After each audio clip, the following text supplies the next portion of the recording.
So good evening. Welcome to the first Edmund J. Safra Center for Ethics public lecture of the year. My name is Lawrence Lessig. I'm the director of the center and the Roy L. Furman Professor of Law here at the Law School.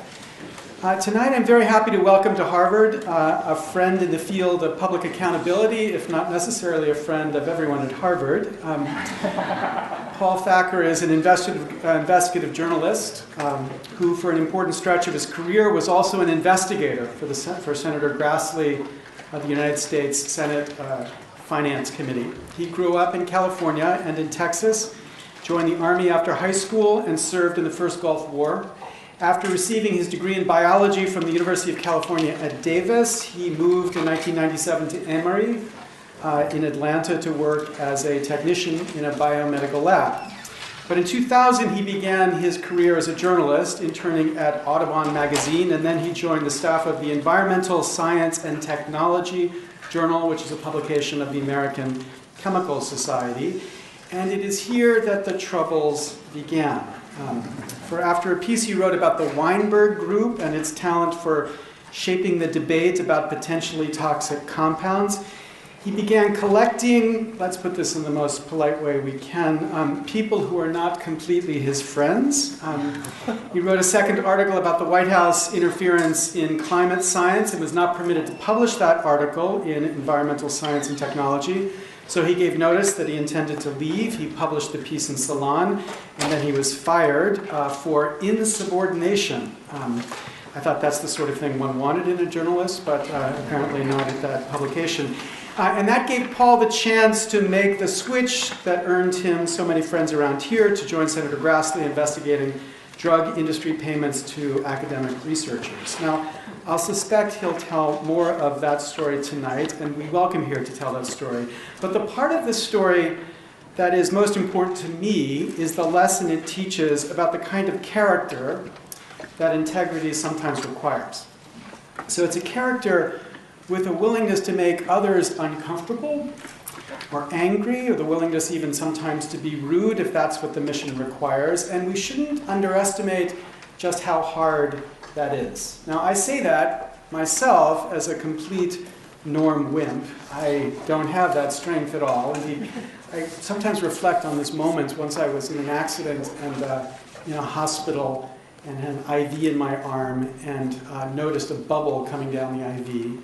And I thought at that point in my life that a bubble in an IV, once it entered my arm, was going to kill me instantly. So certain death was flowing through this IV. But the doctor was talking to me, explaining what was going on.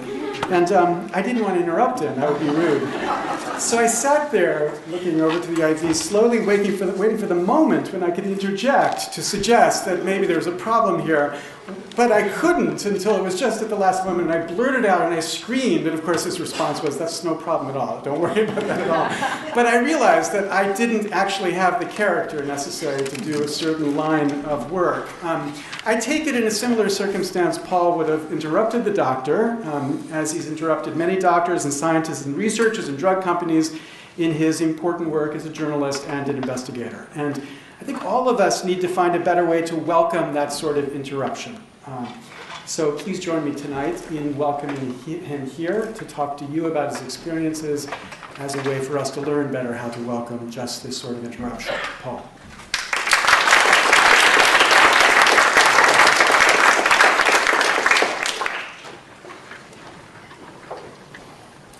Can everyone hear me?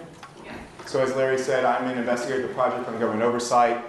We are a small nonprofit in Washington that looks at waste, fraud, and abuse in the federal government. And prior to joining POGO about a year ago, I spent almost 4 years on the Finance Committee as investigator for Senator Chuck Grassley of Iowa. And what we're going to talk today about is who owns your doctor, and specifically your doctor's relationship with the pharmaceutical industry. And it's important we understand who our doctor is, because there's this sort of idea that doctors belong to us, right? So when we say we're going to go to a doctor, oftentimes we don't say I'm going to go to the doctor, we say I'm going to go see my doctor. So there's this sort of implied understanding the doctor belongs to us. We have this personal relationship. But as we're going to figure out in the next 15 minutes or so, that's often not the case. And so we're going to talk about first, we're going to have a little introduction, and we're going to look at industry payments to physicians, and then industry-funded medical ghostwriting. And we're going to take a look at sort of a lot of the stuff that we did when I worked on the committee. And so why is our health important? There's a lot of reasons why people think that health is important, but one way to examine health is to look at it from an economic model, right? To see how much money we're willing to put up and pay for health. And if you look at this cost right here, for 2008 cost for health insurance at $18,000, that would consume almost all the income of people who were a family of four who were at the poverty level, which is about a little bit above $21,000. So you can see we put a high premium on health. For the drug industry, of course, they have an idea of why it's important to be healthy. It's important to be healthy so that we can step out of our, walk into our backyards where there's a couple of bathtubs waiting that we can pop into to view the Northern California sunset, right? Isn't that what this commercial is telling us for Cialis? And so why do we care on the finance committee? Like, what was the importance of pharma, and why do we care about doctors? The Finance Committee it's arguably the most powerful committee in the Senate. It has a very broad jurisdiction. It has jurisdiction over tax, trade, Social Security, and our two medical programs, Medicare and Medicaid. Medicare is for the elderly, and Medicaid is for the indigent. And these two programs now consume more of the federal government than the Pentagon, all right? And the pharmaceutical industry's largest customer now is actually the United States federal government, which buys about a third of all the drugs sold in this country. And the federal government is actually so important to pharma that the drug industry will look at specific types of disease and treatments based upon what they project they can get as reimbursement from the federal government. So it's not that the federal government buys a lot of drugs, it's that it actually drives innovation within the pharmaceutical industry. And pharmaceuticals account for about 50% of healthcare expenditures, and this is both in our government programs and in the private sector. Here's a pie chart to give you a sense of how much money we're talking about. So you can see that health is about equal to defense now. This is going to depend, the size of these two pies of defense and health are going to vary depending upon which agencies you put, how you sort of account for the agencies, right? So the VA, like, I don't know how they did on this, but is that defense or is that health? The CDC, I mean, we understand that that's for health, but there's an aspect of it that's also for bioterrorism, which of course fits more into defense. But depending upon who you hear, who does the accounting, you're going to see that health takes up about anywhere from a fifth to a quarter of all federal expenditures. And this is only going to increase in time with the new health care reform bill that was passed for various aspects, which I'm not going to discuss. But also, I think when you simply look at our system and compare it to other industrialized nations, Canada and Europe, I think it's fair to say that we're only going to move towards more and more federal involvement in healthcare over time. And so how do we control those costs? There are also some indirect costs of pharmaceuticals. While I was on the committee, before I came on the committee, we looked at Vioxx. The Vioxx scandal hit. And then we also had, which I worked on directly, which was Avandia. And these two values and estimates you see here are based upon FDA analyses where they looked at risk and then they looked at databases of treatments. And I think, for instance, the Avandia one, I think actually that was over a 5-year span, the risk of heart attacks for Avandia. I think it looked at a VA database. And for there, they estimated about 83,000 excess heart attacks. And I can't remember if that was a mean or a median value.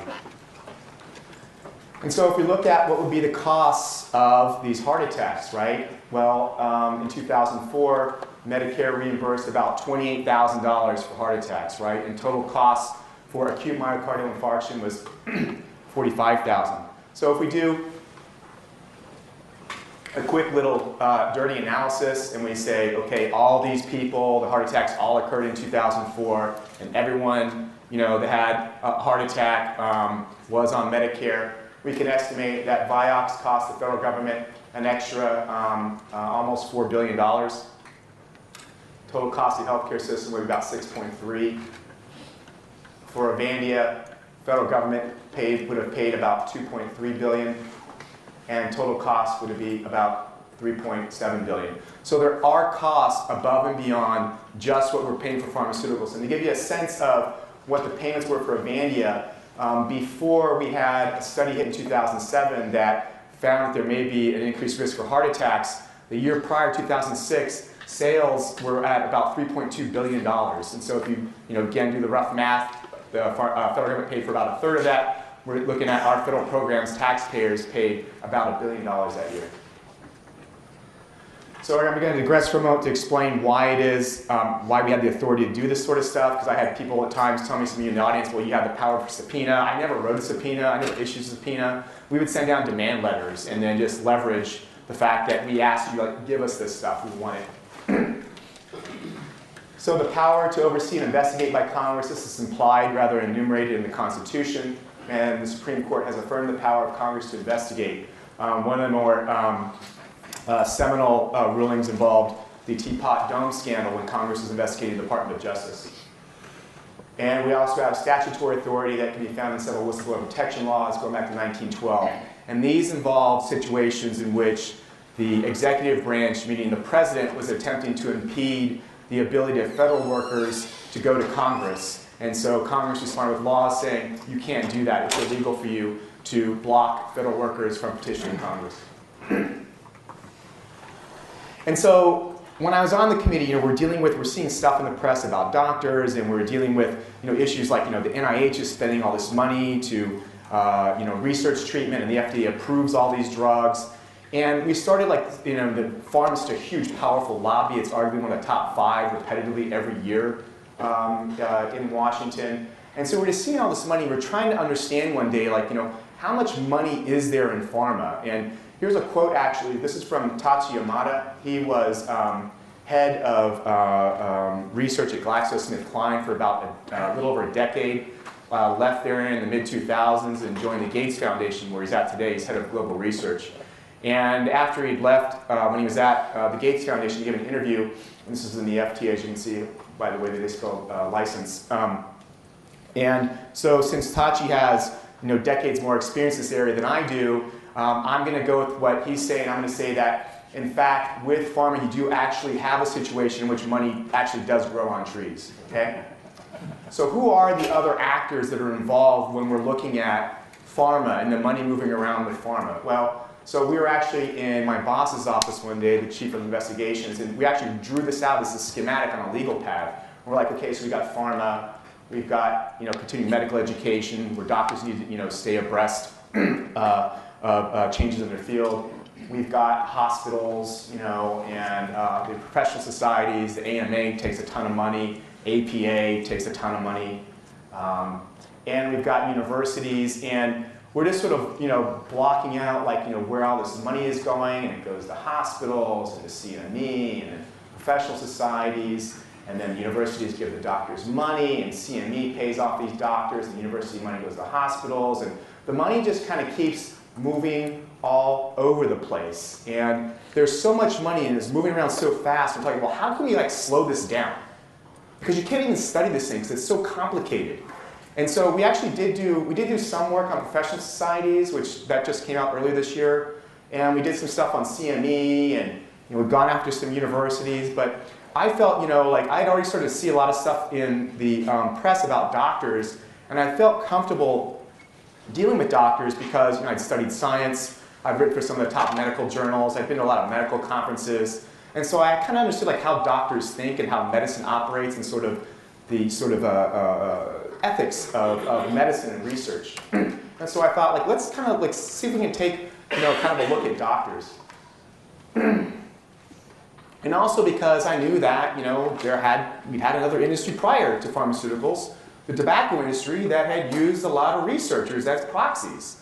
And so I kind of knew already the moves the industry had, right? Because you're playing a slightly different game, but in the end, whether it's basketball or football, it's this piece of leather that's filled with air, and it's going to hit the ground, it's going to bounce, and so but it's physics. There's still physics involved with how things move. And so I kind of already knew kind of what the moves were. But before I start beating up on doctors for the rest of the next, 45 minutes or so, let's admit also that there are problems in other professions, okay? I don't know if any of you saw this. It's a scandal in journalism just happened. There were a lot of reporters that it was later found out who were being, shuttled around Afghanistan and were going out to nice restaurants and seeing new resorts being built by the Karzai government to try to place positive stories in the press about the Karzai government. So we have some issues with pay-to-play in journalism as well. And this story just hit actually just a couple hours ago. I don't know if any of you may have heard this on NPR. We've got a situation now in which we've got ghostwriting that's also happening in the legal field. And apparently what happened here is there was a lawsuit by Goldman Sachs investors, and they were suing Goldman Sachs and the executives at Goldman Sachs for withholding material information regarding potential losses right up until the bottom fell out of the financial markets. And as he was drafting his opinion, the New York Times, they'd come across drafted documents and emails that apparently Goldman attorneys were involved in helping Justice Thomas. And so Justice Thomas, he refused comment. And so since I have a lot of experience writing a lot of talking points for the United States Senator and drafting statements for him and prepping him before he talks to the New York Times and goes on national television, I figure I'll help Justice Thomas out and with some talking points to deal with this scandal, which is not going to go away anytime soon. So the first thing I would have him say is, I just have him deny the accusations. This stuff's false, right? It didn't happen. It's the first thing you always want to do. And then I'd have him sort of explain exactly, what he did, his total involvement in, working on the opinion. I scrutinized every page. And then I'd have him begin, claim this as your own, right? Explain, actually this belongs to you, right? I mean, I stand by the opinion. And I would tell him, when there's some sort of pause, I would have you sort of just look up at the air and say, I don't know what the problem is. This is actually one of the better opinions that I've written. Where, what's happening here? And, I want to also go over some comments that appeared following the CJR piece on a journalism blog called JBlog. And some of the reporters that were involved in the scandal, they felt like they couldn't get a fair shake at CJR. And so they were down, writing stuff down in the comment section on JBlog. One said, I do not do commercials. There's no shame in being well paid. This woman was unhappy with what she described as personal attacks. I was made proud of my efforts to report on current events in Afghanistan. And this guy actually went out to the end and said, actually readers are well served, or government representatives work with journalists to make sure the facts are reported properly. And so what's interesting about both of these scandals is that they're not true, is that I just made them up. But I made them up for a reason, so we can think about what would happen if we had a situation where we found that reporters were being paid off by the people that they were reporting on. Or what would happen if we had a situation in which a judge, it was found out, had help from attorneys working for the company that had that were interested in the outcome of his decision. Now, what is true is every one of these quotes right here were taken from a major media outlet when a doctor was accused of taking money from pharma. And here's how they responded. And every one of those quotes that I worked up for Justice Thomas for the scandal that never happened were actually quotes that I took almost verbatim from major news media when physicians at major universities were accused of having studies ghostwritten for them by pharma. So let's take a look at this a little bit more. Am I being fake here by comparing physicians, judges, and journalists? Is this a fair analysis, right? Well, all three of them are held in high social regard, and they've got unique access of knowledge that the general public usually doesn't understand. They're expected to make decisions based on a set of objective facts and precedent. You require constant learning to stay abreast of changes. For people in medicine, it's CME. For people in the legal field, it's CLE. You should avoid bias. And you make decisions that can dramatically affect the lives of many people. And so the thing we want to do is to sort of at times when we're dealing with an issue is to step outside that issue and look at it from the perspectives of another group, right? Because excluding things like, murder, incest, things that are taboo, for the most part, how we create ethics, it's going to vary depending upon the group. however that group is defined, by age, profession, the country you're from. And so those groups will get together and they'll turn inward and discuss issues and then create ideas and create standards that over time become normalized, except for the fact when someone outside the group steps in and says, you call this normal behavior, I think it's pathology. And so the first thing we're going to discuss is industry payments to physicians. And what sort of brought it together for me and for the staff was a story in 2007 in the New York Times. And the backstory on this New York Times story is a legislator in, and I just heard this from, I don't know for certain, but it's what the rumors that I've heard. There's a legislator in Minnesota who heard a story about doctors who were being televisions by drug reps. And the person wasn't very happy. There's a health care bill moving through the state capitol, and the person inserted some language that would essentially say, if you're a drug company and you give gifts to someone, it has to be publicly reported. And it required the name of the doctor, the amount of the gift, what the gift was for, was it a lunch, was it for consulting, for CME, whatever, and the date of the payment. And what happened is, because he did it sort of off the cuff, the drug lobby in the state capitol didn't see it, and it slipped right through, and it passed. And so all this information started coming in. But it ended up in these boxes just in some sort of a state office somewhere until the New York Times found about it, got access to the information. They hired someone to put it into spreadsheets, and they started examining the information, and they came up with this story about doctors in Minnesota who were taking money from the pharma industry.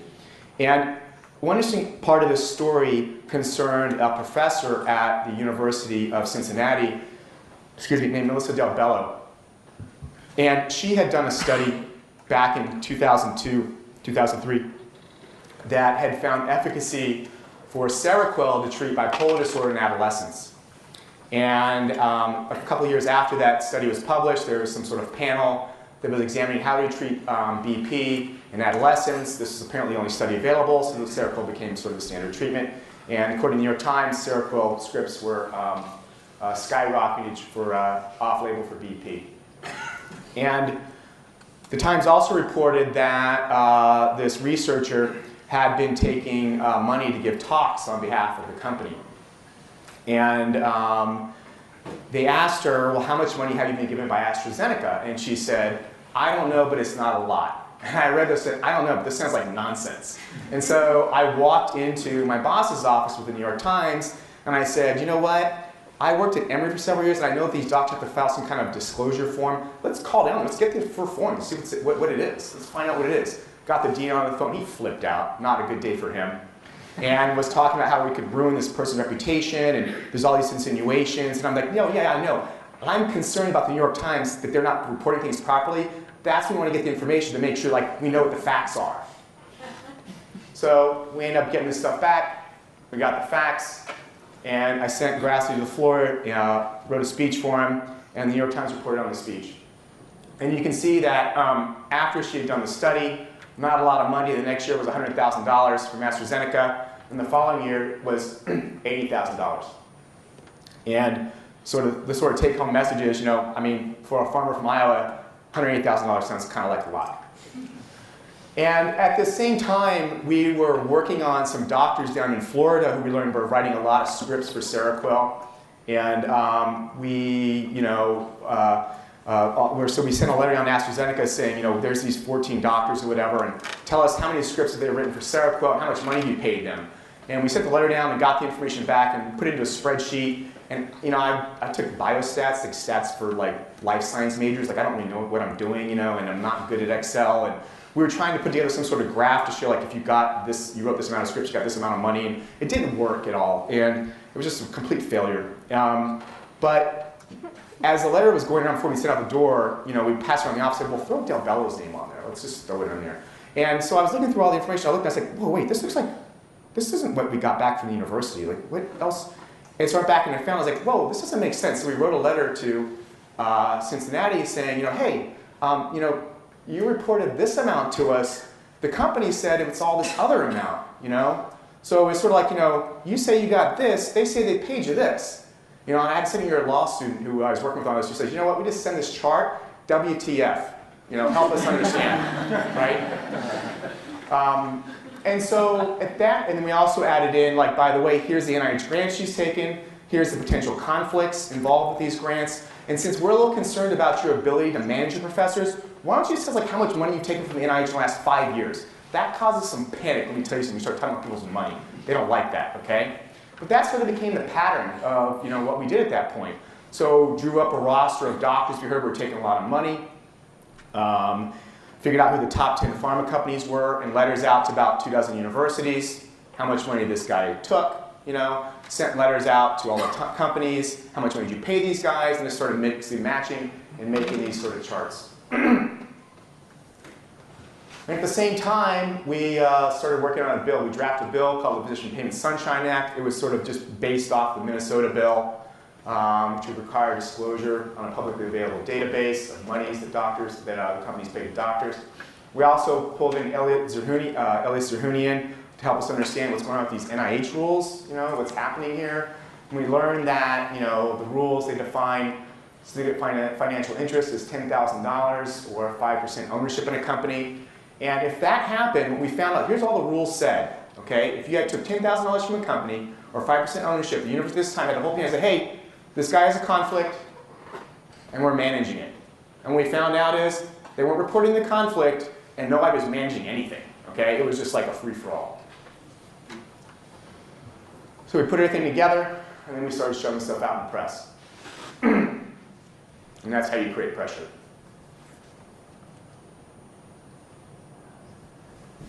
And what amazed me is as we started looking at this stuff, it was like walking down a river, kicking over a stone. Like something comes out from underneath it. Like it was ridiculous. Like it was just so simple to do this sort of stuff.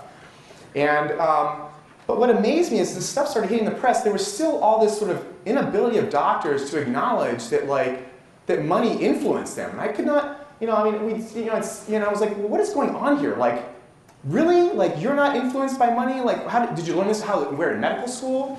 Like, is there some sort of special vaccination, that you get? Like, how is it that you're so different from everyone else, across the globe? And so, I looked at, there's social research that shows that this is the case. There's a whole lot of studies in peer-reviewed journals that show what happened when you look at studies and the funding bias. And so I said, well, let me step outside of this and sort of look at it from another perspective. Maybe there's something wrong with contemporary medicine. So I went back and I found this quote from Upton Sinclair. It's one that every journalist knows. But maybe Upton Sinclair is wrong. He's from California. He's a socialist. Maybe he doesn't know what he's doing. So then I found this, in the Bible, right? So apparently the apostles understood this stuff, but maybe there's some bias in Christianity or in monotheism. So then I looked around a little bit more, and I found this guy who was a scholar in cuneiform, right? Sort of the first language. And I thought, well, this goes all the way back to recorded history. People understood this. So I'm sort of beyond the point of discussing about whether there's bias or not, because if you think there isn't, you're sort of standing you're cutting across all recorded history and understanding of how humans function. And my guess is that we all kind of function somewhat similar.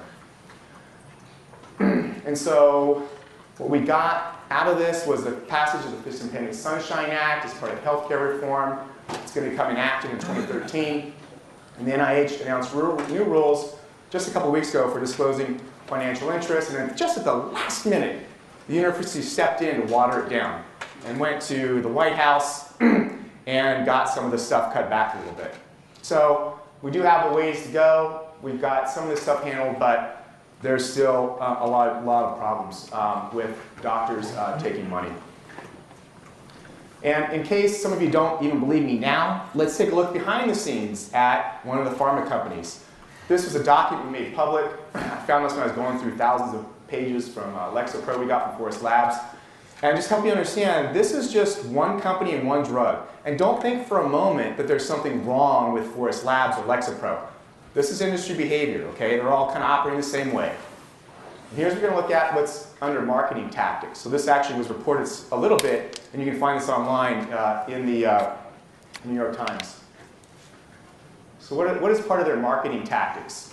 Well, we've got medical education, Just one drug, right? One drug, one company, $600,000 for that year. We've got some other electronic CME, right? $800,000. National CME Symposia, $3 million. Associations, anyone belong to a medical association? $1.9 million. One drug, 1 year. Consultants, $188,000. These are doctors now.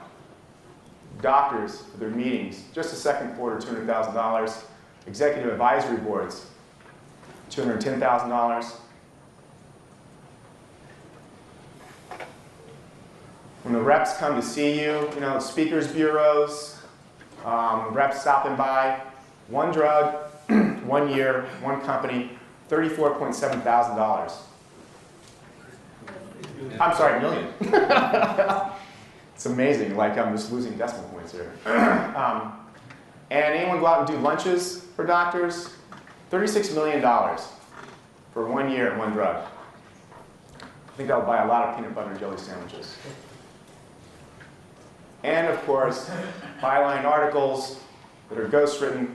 This is just for 3 articles, $100,000, right? 1 year, one drug. So let's talk about industry-funded medical ghostwriting. This is a letter from to GlaxoSmithKline from Sally Layden, who is a ghostwriter at a company called Scientific Therapeutics Information. And they were helping to push Paxil for GlaxoSmithKline. And this actually involved a very well-known study called Study 329, which when it was published, the main author, lead author, was Marty Keller, who until just a couple years ago, when we started putting pressure on him, was chair of psychiatry at Brown. And so what happened is, because we were interested in this issue of ghostwriting, we started looking at it, and we put together a report on it, which came out last year. And what we had done for the report is we had sent letters out to some of the top 10 journals, asking them questions about ghostwriting, and some of the top 10 medical schools. And it's things like, what are your policies on ghostwriting? How do you deal with ghostwriting? Do you have any situations where you discipline someone for ghostwriting? How do you catch ghostwriting? Last year, you can actually find it online. Here's some of our findings. Basically, the stuff is still veiled. We have no clue what the term editorial assistance means. I mean, that is just a term that can mean whatever you want it to mean. Some medical schools explicitly prohibit ghostwriting. I mean, the policies just vary widely. Like, you can't even, like, every school has its own policies, and you can't even tell, like, what they even mean. Detection of ghostwriting by medical schools is limited. Of the 10 schools we sent letters to asking, like, have you ever investigated ghostwriting in the last 5 years? Only 2 schools told us yes, right? Only 2 schools. Washington University in St. Louis and UC San Francisco, which was kind of a hilarious case. In this situation, the professor had been approached by a drug rep and to sign his name onto a manuscript. He did, sent it in, and was then charged with plagiarism. What the guy didn't know is that the ghostwriter had plagiarized someone else. This is like the unluckiest man on the planet, right? Can you imagine that? But this is what's hilarious, like how UCSF handled this, right? What they said is, because the words that you stole from someone else, you didn't realize that they had been stolen from another person, no penalties, right? It's like an ethical double negative. It canceled out, right? This is what you're able to do when you're highly educated. You're able to make these sort of things make sense. And strengthening journal authorship policies appear to have limited effect on ghostwriting and disclosure of industry financing of medical articles.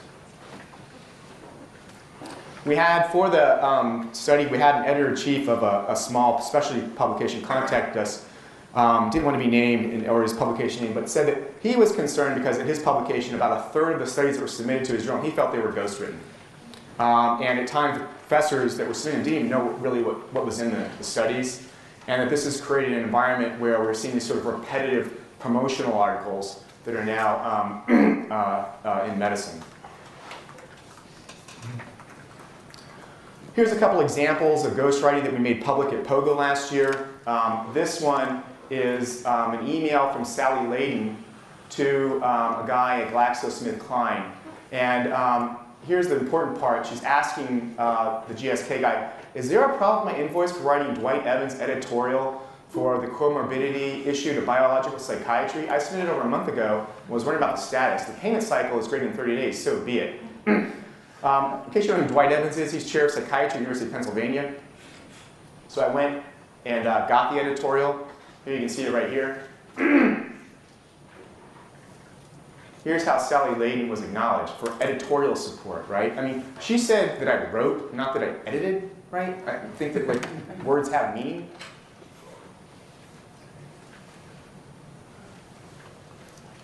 Here's another example. This is also something that was submitted to, I think, the exact same journal by Kimberly Yonkers, who's a professor at Yale. And what we got on her was the cover page for, from STI for drafting. And actually, on this study, there's no acknowledgement at all of STI. There's not even editorial support acknowledged in this, right? I mean, you would think that she had written it all on her own. What's hilarious, though, is you can see this part here, STI cover page to be removed before submission. So in case you're a professor with tenure at Yale, but you're too dumb to know that you've got to remove the cover page of the ghostwriter, they prompt you for that, okay? Just in case you don't know. So how common is ghostwriting right now? I went through, we put together an FAQ, you can find it online. It's pretty widespread. These are all situations in which professors at various universities have allegations of ghostwriting involving them, okay, that have appeared in the press.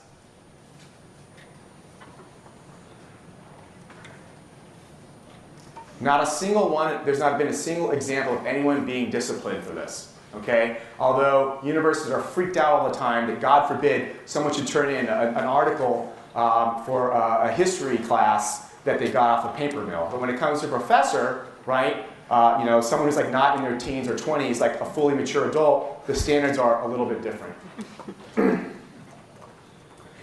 Some possible solutions I'm working with some guys. Make data and algorithms public, right? So that way, no matter what happens with corporate involvement afterwards, you kind of know where the study is supposed to go. Make the study protocol available when seeking IRB approval. Require professionals to disclose the cost of editorial assistance, right? I mean, when you get something handed to you that involved another person working on it, these things are worth like tens of thousands of dollars. You got as a gift, right? And you know, we all know that you know, publishing, that's papers, that's the currency in academia. Require disclosures of manuscript funding in journal acknowledgement section. It'll say who funded the study, but you never see, like, well, who funded the manuscript, right? And sanction professors. You do it to students all the time. Why is it that you don't do it to professors? It's for grown-up people, you know, but like they have sort of these ethical standards are much lower. And so why is it, though, that it's important for ghostwriting? Is it just that this is like an ethical problem? Is it just that like this is an assault on, you know, academia, or it corrupts the medical literature? Let's do sort of a case analysis. And so with one particular drug called Neurontin, there's a kid, Dustin Yankis. He was diagnosed with bipolar disorder in 2001. And to help him, his doctor prescribed him an anti-epileptic, Neurontin. And in May of the next year, he committed suicide. And his parents were left wondering, why was Dustin given Neurontin when there's no evidence that it can work for bipolar disorder? A couple of years later, they got some idea of why that is. That's when the Justice Department finally settled a case with the manufacturer of Neurontin, which pled guilty to 2 felonies, paid $430 million for promoting Neurontin for unapproved uses, including bipolar disorder.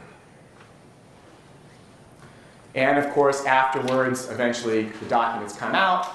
Years later, and you find out, you know, what they were doing behind the scenes. This is an editorial that came out just earlier this year, looking at the ghostwriting program for Neurontin. And what they'd done was they had these case studies, which they then used to put into editorials, creating sort of an echo chamber of evidence that Neurontin could work for bipolar disorder. What was the outcome of the ghostwriting program? There's one word for that. That word is success. You got sales going from $97.5 million to $2.3 billion. So, right? So we've got, again, a cash amount of money with a money tree growing on top of it. 90% of those scripts were for off-label purposes. When there's a program at NPR that discussed Dustin Yankus. The company denied that there was absolutely no evidence that Neuron can cause suicidal behavior and the drug was safe. And that was the case until several years later when the FDA panel met to look at adverse events in Neuron. And they changed the label. And here's what the label says right now. It says, like other anti-epileptic drugs, Neuron may cause suicidal thoughts or actions in a very small number of people, about 1 in 50. So the issue of ghostwriting is not necessarily about how it perverts medicine, how it sort of undermines academia, or how it can affect our ideas about particular drugs. It's also about real people, people like Dustin Yankus, who was prescribed the drug he did not need and killed himself when he was 16.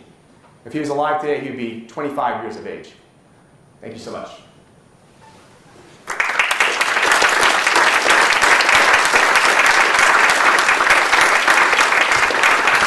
Okay, so we have time for questions. It's our convention in a room like this without microphones, because we're recording the event, to pass around microphones. And so the way we operationalize that convention is that I will take a cue. You look at me, and I will get the microphone to you. And when the microphone's to you, then I'll signal that it's your turn to talk. We'll start, microphone people, watch me. Hello. Right here is a person who gets the microphone. But while the microphone's being delivered, I want to ask the first question. And it's about the relationship between you and your former employer, Mr. Grasson or Grassley. So it's clear both of you are believers in the importance of disclosure. Right. Grassley would, of course, agree that campaign contributions need to be disclosed, Right. and believes that doctors' receipts from drug companies need to be disclosed, and you believe the same in both contexts. But you took a step further today here in saying the problem isn't just the failure to disclose, the problem is actually the way it affected the judgment of the doctors. And I wonder whether your former boss thinks that when he gets campaign contributions from particular interests, it's not only something that should be disclosed, but it's also affecting his judgment in a way that should make us worry about him as a senator. Yeah, so a couple things on that. First off, it never came out like Grassley, when we pushed the position for the Sunshine Act, we were looking at just transparency, just disclosing this money, right?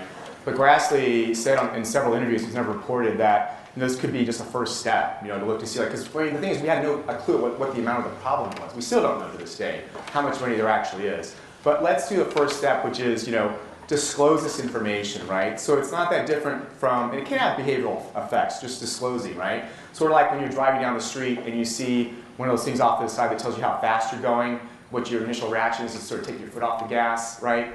So that's sort of a first step.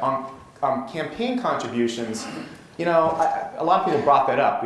Reporters would bring that up. My response was, you don't elect a politician to be unbiased. You elect a politician because they're telling you about what they're going to do, right? I mean, politicians don't run on, I'm an unbiased person. They say, this is what I stand for, right? And so politicians are elected to represent people within a particular district, right? So if you're, a senator from Iowa, it's no secret that Grass is a big supporter of ethanol, right? I mean, and he'd probably be a supporter of ethanol if he was from Arizona, and that's your job as an elected official, is to represent the constituents and special interests within your group. So if you want to be mayor of Philadelphia, you don't care about Philadelphia, but you want to care about Salmon and Northwest, then what you get to do is the next election cycle, you get to go find another job.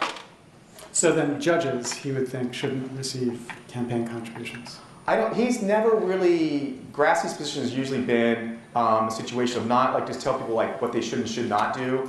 And partly just because but also it's hard from the Senate to sort of really drill down, and really understand something so well. It's sort of say let's provide transparency. And you don't really need the United States Senate to tell you guys what to do. I mean, you're all adults here. Like a lot of doctors, you can create these things yourself. You don't need the Senate stepping in and Congress telling you what to do, on every single thing. We got professional societies, they can deal with this stuff too, Okay, so we have one question here. So my question was somewhat similar in that there seems to be an assumption that the PPSA is actually going to lead to a reduction in bias. And it's not at all clear to me that disclosure will get that, achieve that result. So I'm wondering a couple things. One, first of all, if you might be able to elaborate a little bit on what you think the goals of the PPSA are, and in particular, if it's really intended for physicians as a deterrence, that just the mere fact of having pharmaceutical companies actually disclose this information will lead physicians to be less likely to accept the information, or is there an interest in actually empowering patients and by making this information publicly available, allowing patients to access it and therefore to question their physicians' relationship with the pharmaceutical companies. The other issues that I'm wondering about with regard to the PPSA as a solution to this really significant and distressing problem, as you've shown us, is whether or not we can really have confidence in the information that's going to be disclosed, given the discrepancies that you've already shown us that exist between what the pharmaceutical companies are disclosing and what individuals are disclosing. Can we really have confidence that this information is accurate? So, like, it's kind of a complicated question, but I'm trying to hit all the points. So first off, there's social science research that shows that disclosure actually, in some ways, doesn't work. That actually pushes people in the opposite direction. It'll cause people actually, like, I know I've got to tell you this, I got to lean into it even more now because you think I'm biased. And then also for patients, some patients will actually think that, wow, this doc, they're paying him so much money, like he must be really important, you know. So, and for some doctors too, it's like, wow, this guy's like, he's consulting for 12. I want to be like him. You know, how can I be like this guy? Because he's got 12 people, he's 12 companies consulting for. Like, this is who I want to be like, you know, eventually when I get there. So disclosure doesn't necessarily always work, but what it can do, I think, again, sort of like a first step. You know, before you address a problem, you have to really know what is the problem. And right now, we don't really know what the problem is. We've got anecdotes. You know, I mean, stories in the newspaper. We don't have like a full and complete database to really analyze what's going on. So I think it's kind of, you know, a first step. And the second, I'm blanking now. Confidence in the data that you're going to. Oh, you know, I mean, the obvious nuts, there's no point in me like hiding it. I mean, one of the ways you can get around the law is by setting up a third party, right? So this is just going to be reports directly from the company to a doctor. I hand you money, I hand you whatever. So I know exactly what they're going to do. They're going to set up these third party consulting groups. They'll give the money to that, pass it through, boom, you know, into the doctor's hands. Send it down to the university. Give it to the university who gives it to the doctor, right? There's all these kind of ways to get around it. I mean, that's what lawyers are for. That's why they go to law school. Not just, and there are other reasons. In the interest of disclosure, when you're asking your question, you could first indicate who you are so that Paul has a sense of who he's answering. Norman Daniels, Harvard School of Public Health. This question is similar to what Larry and Lisa just asked. So what are the other steps you would take after disclosure? If disclosure is by itself unreliable and doesn't necessarily stop people from doing what they're doing, what exactly would you do to stop them from doing what they're doing? Right. So. One of the other problems with disclosure that wasn't mentioned is that it creates a climate in which the people can respond to say, well, everybody's doing this. Right. So what's the problem? Right. So on the money, you know, we actually, when the IOM came out with a report about a year and a half ago, we had some people come in and talk to the committee and to Grassley and Cole's staff about what the report said. And it was Eric Campbell, who's here, was in there, and Bernard Lowe at UCSF. And one of the questions I was interested in is, you know, is all this money the same, right? I mean, you know, because like you got money coming down for like to pay for CME. You've got money going, you know, for guys who go out and give promotional talks.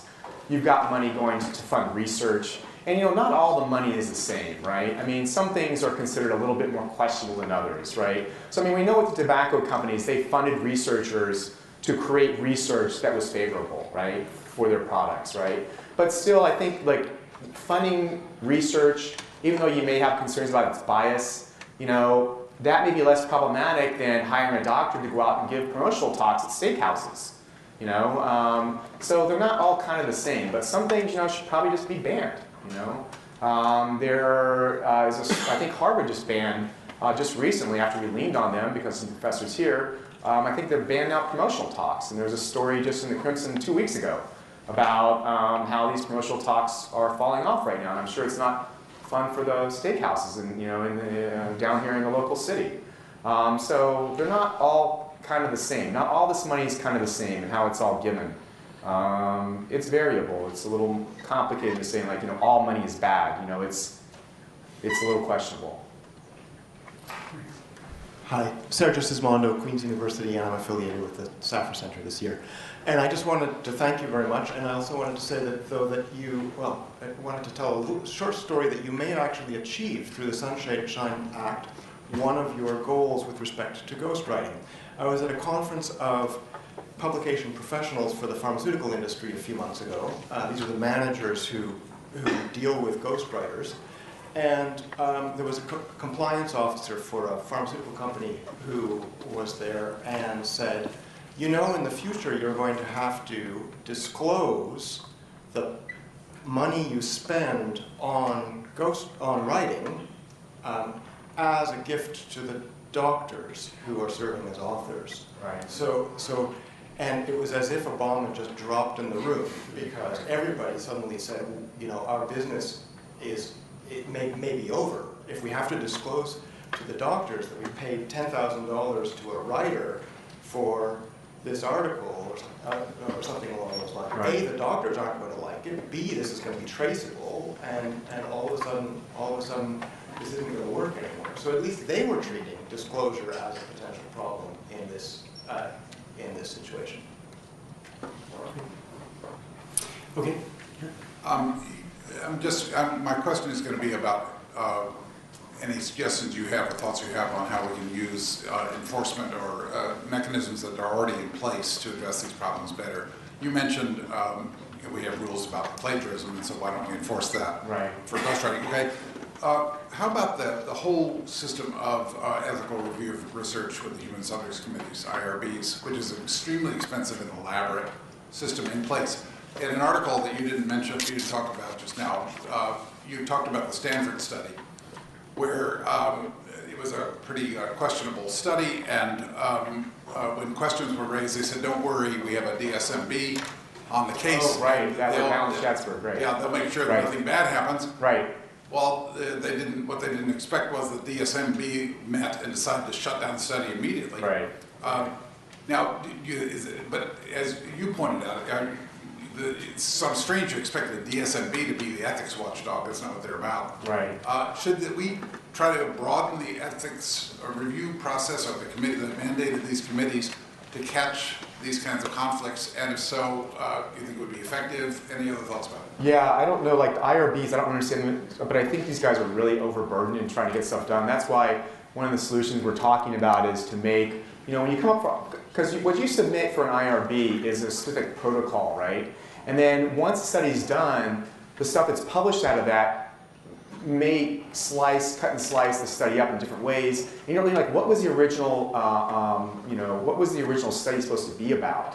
Because all you see at the other end, at the back end, are these papers that are published. So I think that everything you submit to an IRB should be made public. I mean, you can put this stuff on a website, so that way you guys went through an IRB, and here's what your protocol was, and here's what you're designed to do. So then when the paper comes out 3, 4, 5, 6 years later, you can go back and say, well, what were they messing around with the IRB? Because the IRB is just there up front, right, to see, is this okay? But they're not checking anything further downstream. So I think if you make this stuff, publicly available, then I think you're able to sort of catch people and catch issues. But, I think also, universities can sanction people, University of Pennsylvania has a policy that they consider. They told us in our, when they responded to us for the report put together on ghostwriting, they consider ghostwriting to be a form of plagiarism. Well, we've got 2 examples. One example we sent to them back in November from POGO, and then another example that was just made public just a couple of months ago about Dwight Evans, where there's this evidence looking at that he used ghostwriters to fund separate studies. And it's just well, why is it on Penn you sanction students? What's going on with the chairman of one of your departments? Why do you have these sort of different ethical standards? And, it's we got ignored the first time. I mean, we said, I showed you the 2 stuff that we had. We had an email with the woman saying that I wrote. We sent the stuff out. Within 2 days, Penn responded and said, we don't consider this to be substantive. So when the next stuff came out, what we did is we had to send a letter to the President of the United States saying, you know, we've made stuff public about Dwight Evans in the past. They blew it off within 48 hours, 96 hours, you know. And here's another example of it. The president of Penn chairs your bioethics council. Remove her from the bioethics council until they deal with this issue in a just manner. I'm not saying like convict the guy, but like not 96 hours. I mean, come on, you know. But it's ridiculous. That's what you got to do. You got to send a letter to the president of the United States to get Penn to respond. Arnold Relman, Harvard Medical School, and formerly editor of the New England Journal of Medicine. Paul, I think that what you and your colleagues in Congress, or Senator Grassley, have been doing is extremely valuable in disclosing. But I am persuaded that disclosure is simply a useful way of calling attention to the problem, but not a solution. In my opinion, the real solution is for the responsible people who set policy at medical institutions to step up and take responsibility for getting rid of these unethical and antisocial practices. If the University of Pennsylvania is not doing its job, or if Harvard is not doing its job, or Emory or Stanford or whatever, they should be that should be disclosed too. And they should be expected to set firm policies which prohibit members of faculty or members of the society from doing these things that are clearly not in the public interest. Right. So I think that the problem, you've called attention to the problem, but it comes back to the universities. Right. And I take a very dim view of the behavior of most universities. Most universities are not meeting their responsibilities. They are as culpable as the people that you've been disclosing. The issue involving Marty Keller at Brown University, okay, in study 329, I didn't go into that much, but here's sort of a brief what happened.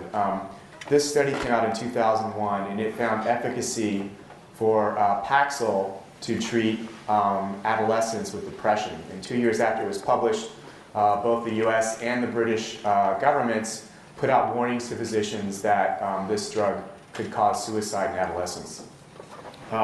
This study has been ripped apart so many different ways. The BBC did a 1-hour documentary on it. There's Alison Bass, who's in the audience, former reporter at the Boston Globe, did a whole book on it.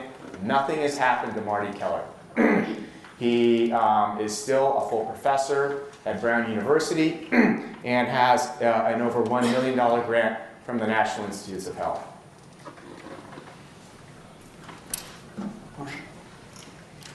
I was really impressed by your figures about the amount of money that was spent by AstraZeneca for just one drug. No, Forest Labs. Right. I'm sorry, Forest Labs for Lexapro in just 1 year. I didn't add it all up. Right. But I was tickled by it. That's why we made it public. Yeah, it came to a lot of money. Right. And I have tried to figure out over the past 5 or 6 years, how much in total do the drug companies spend essentially bribing doctors? Right.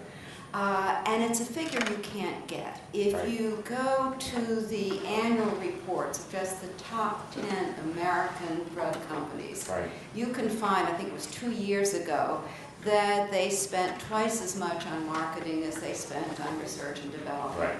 And that amounted to maybe $80, $90 billion in that year. But what do they spend this on? They will acknowledge spending only a fraction of that. And the part they acknowledge is advertisements, drug reps, and free samples. So that leaves, I think, something on the order of $60 billion completely unaccounted for. Now, there's a lot of things they do. I mean, they give money to cultural groups. They do a lot of things out of their marketing budgets. But I'm assuming that most of that goes for doctors, and most of it is probably not out-and-out gifts, but what they would say is education of doctors. Right. So if you did, I talked to Adrian Fu Berman at Georgetown. She told me that they used to say in some of the documents that would come out in court cases, they used to say, projected return on investment for this money. They've gotten smarter now. So instead of ROI, they now say ROE. They've realized that this looks dumb because somebody become public. So now they say return on education is what they call it right now. The thing is if you look at their annual reports, they have no education budget. Right. It comes out of their marketing budget Exactly. because that's what it is. Right. So if you did what you did for Lexapro, for these 10 companies, the 10 drug companies that are on the Fortune 500 or were years ago, Right. is there any way that you have been able to get your arms around the total amount might be? No, I have no clue what it is. The only thing I tell people is that, just think about it. A corporation, part of the reason why I look so much at doctors is because I figure they have ethical standards of how they're supposed to behave. Companies, you can't expect them really. Their job is to make profit. They have fiduciary responsibility to investors to make profit. And so just think about it intellectually. When a drug company gives money to someone, they're expecting a return on investment. They have to do that because that's what shareholders are investing in their company for. They're not. It's not a charity. This is a company trying to make money. It's their job. Just be handing out money to homeless people. I have several points. I'm sorry, who are you? Oh, sorry. I'm Frances Cam. I'm a professor of philosophy at Harvard University. Your conclusions may be true, and all the facts you present may be correct. See you where? She's right here. She's right here. Oh, I'm sorry. I'm sitting in the back. I'm sorry. Are you lip reading? Is that why you have? No, I can hear you talking. I couldn't see where you were. So the thing is that I'm just worried about some of the reasoning process that gets you to the conclusions. Being a philosopher, I'm thinking about these things. Right. So my understanding is that the Supreme Court, usually justices have their clerks draft opinions for them. Right. Go find me this and write me an opinion, and what do you think is a reasonable view in these cases? And I'm told that they essentially write the opinions. Of course, the justice has to agree at the end. I don't see anybody citing the names of the clerks on these decisions. Right. Okay. So the thing is that suppose that I want to have a ghostwriter who's a Nobel Prize winner, in economics or something, and I want the best view to present, Right. and he explains to me what he's written and his reasons for it, but there's no doubt about it that, I chose a very good person, and now he's convinced me of his arguments, and there is this distinction between plagiarism, which I agree is wrong, and these people who actually draft the documents, maybe they should be cited, all right? But that's a different question from the truth of what is in the document, Right. okay? So I just want people who are thinking about this to just separate these two issues, okay? There is also this question about whether you think the Supreme Court should, recognize where these opinions are coming from and how much the justices really have input into these opinions. So that's just one point. The second point is that... I think the other thing, Justice Thomas doesn't need help from Goldman attorneys, right? Because I think everyone knows that he takes his cues from Anthony Scalia, right? So you kind of already know intuitively that... The thing is that I'm just saying that there'll be lots of other cases where you should condemn what's being done if you think this is wrong, and I'm saying maybe you should, but I still want the condemnation of the plagiarism and the concealment of input to be distinguished from concern about whether this affects the truth and the adequacy of the document. That's all. Now we come to the point about how money will affect people's, judgment about the truth, okay, which may be the crucial issue here because people's lives are at stake. So suppose and again, I'm a philosopher, so I have to think about how you're reasoning to this, and I want this reasoning process not to seem to be unimportant, even though you may reach the right conclusions by a shortcut. So the thing is that suppose side A in this, one pharma company, right, is making lots of money on a product, and as a result, its competitors are not doing so well, okay? And the competitors find out, that there's all this shenanigans going on, okay? Suppose not everybody's doing it, or not as successfully doing it, okay? And they make it clear, right, to everybody, the shenanigans that are going down, and so now their successful competitors are not competing as successfully, which means that their share of the market goes up. So somebody may say, oh, money must be driving their arguments, okay, because they're going to profit from these arguments. I mean, this seems to be the model that's going on here. But somebody's arguments have to be correct. I mean, suppose, one side that's making money now has argument A, and the ones who are losers now give not A, okay? And not A is convincing, all right? Their share of the market's going to go up. You can't just say, there are no correct arguments here because somebody's going to win financially whichever way we go.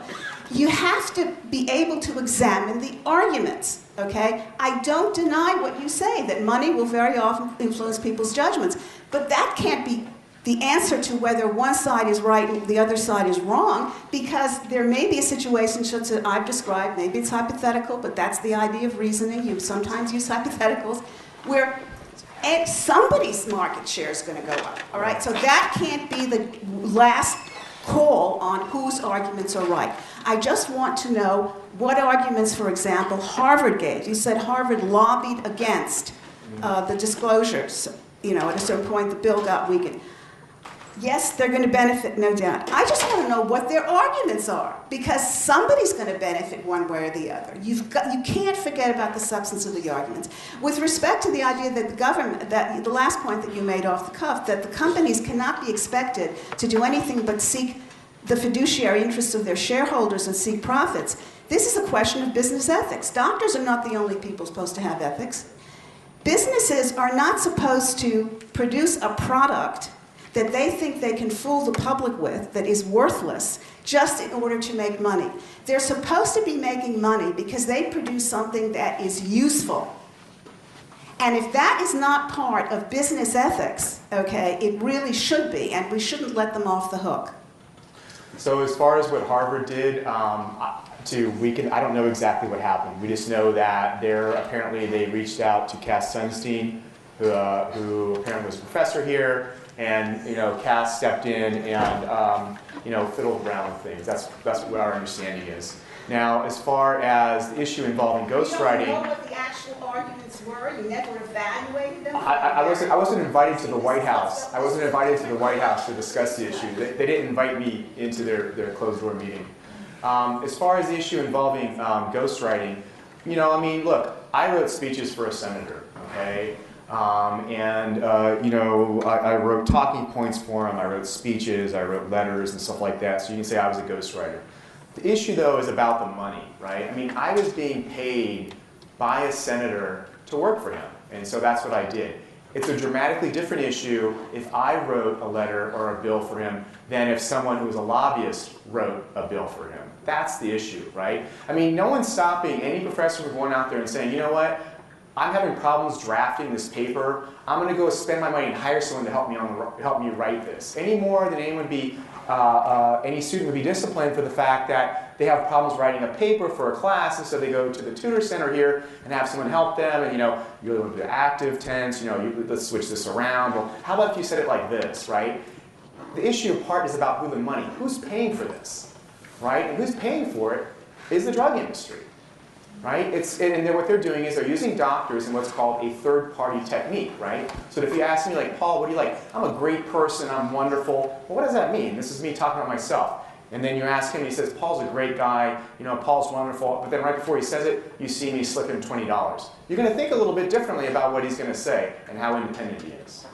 It is interesting, though, that the norms around ghostwriting don't necessarily turn around the third-party issue there. So Louis Brandeis's first big successful attack on President Taft was by establishing that President Taft didn't actually write a speech that he claimed he wrote. that his staff wrote it. Now, there was a context where the idea of his staff writing a speech was outrageous, even though today nobody would think that there's something wrong with staff writing a speech of a president or you writing a speech of Grassley. So the norms are thicker than, and change and are different. Right. Jenny. Okay, Jenny Pham Cantor, I'm a research fellow this year at the Thacker Center. In your talk about ghost authorship, you focused primarily on academic medical centers and faculty. But I wonder, it seems like a lot of the issue with ghostwriting is that companies run shoddy trials with small samples on, to try to convince people that a drug works for something that's not indicated, get regular Joe MDs in some obscure place to ghostwrite it, or rather to be the front author, and then put it in some third or fourth year journals that they can present to doctors, and that alters prescribing behavior. So I wonder what, in terms of ghost authorship, where do you think most of the action is? Is it really at the universities, and that's the policy that we should be thinking about? Yeah, so that's a good question. For the most part, it's going to be at the academic centers, because this is sort of the value that you've got, Dr. So-and-so chairman of whatever department at whatever university, right? That carries sway to guys who are just, practicing physicians out there, who, don't really have time to read everything. So they see oh, this is by so-and-so at this university, must be good. Now, it depends upon the particular discipline too, because one of the other areas we looked at, where we stressed a lot was in the field of psychiatry, which is kind of what we looked at first. But in spinal surgery, the guys who are really the big names and who are really coveted by the companies are not the academics. The guys who are really coveted are the guys in private practice, because they're the ones who do all the surgeries. And so that's how you build up a name. It's like, I've done 500 of these. And so they're the ones whose names are wanted to be seen on these papers. And they're the ones who are wanted to be hosted to give talks at meetings. And so you're going to see some of this is going to come up. There was, you may have seen a letter went down from Chairman Bacchus about 2 months ago to a company called Medtronic, which is the world's largest device maker. They're so big, they actually one time sponsored NPR, sponsored by the Medtronic Foundation.